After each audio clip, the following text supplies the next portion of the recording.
నేను కబ్జాదారులకి చాలా స్పష్టంగా చెప్తూ ఉన్నాను. నెల్లూరు రూరల్ నియోజకవర్గంలో ఎక్కడైనా పార్కు స్థలాలు, రిజర్వ్ స్థలాలు, ప్రభుత్వ స్థలాలు ఆక్రమించి ఫోర్జరీ డాక్యుమెంట్లు పెట్టి ఏదైతే ప్రజలను మోసం చేయాలనే రీతిలో మీరు గాని వ్యవహరిస్తే చట్టం మీ పట్ల చాలా కఠినంగా ఉంటుంది. అది నెల్లూరు రూరల్ లో ఆ యొక్క కఠినం ఇంకా చాలా గట్టిగా ఉంటుంది.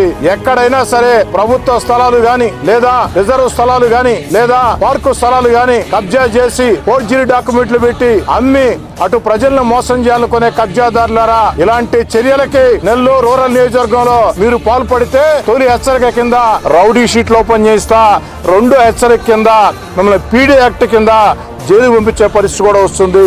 కాబట్టి కబ్జాదారులారా కాస్త ఒళ్ళు దగ్గర పెట్టుకోండి. నెల్లూరు రూరల్ నియోజకవర్గంలో ఈ యొక్క ప్రభుత్వ ఆస్తులు అన్యాక్రాంతం చేసేదానికి మీరు చేసే కుట్రలకి చెల్లవు.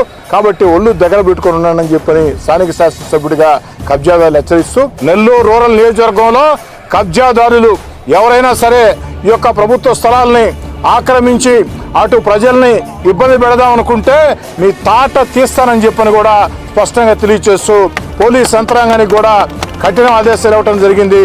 ఎక్కడైనా ఈ యొక్క భూముల పంచాయతీల్లో, భూముల మధ్యస్థాల్లో, డబ్బుల మధ్యస్థాల్లో ఎవరు ఏలు పెట్టినా వారి మీద వెంటనే నాన్ బెయిలబుల్ కేసులు పెట్టండి. ఎక్కడైనా ప్రజలకి న్యాయం జరగాలంటే పోలీస్ స్టేషన్కి వెళ్తారు లేదా కోర్టుకి వెళ్తారు.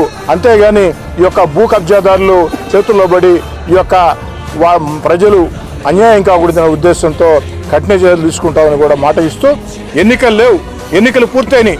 ఎన్నికలు లేని వేళ రాజకీయ పార్టీ అజెండాలతో సంబంధం లేకుండా ప్రజా సమస్యల పరిష్కారంగా అభివృద్ధి అజెండాగా ముందుకు సాగేదానికి మీ కోటమిరెడ్డి శ్రీధర్ రెడ్డి ఎప్పుడు సిద్ధంగా ఉంటాడు.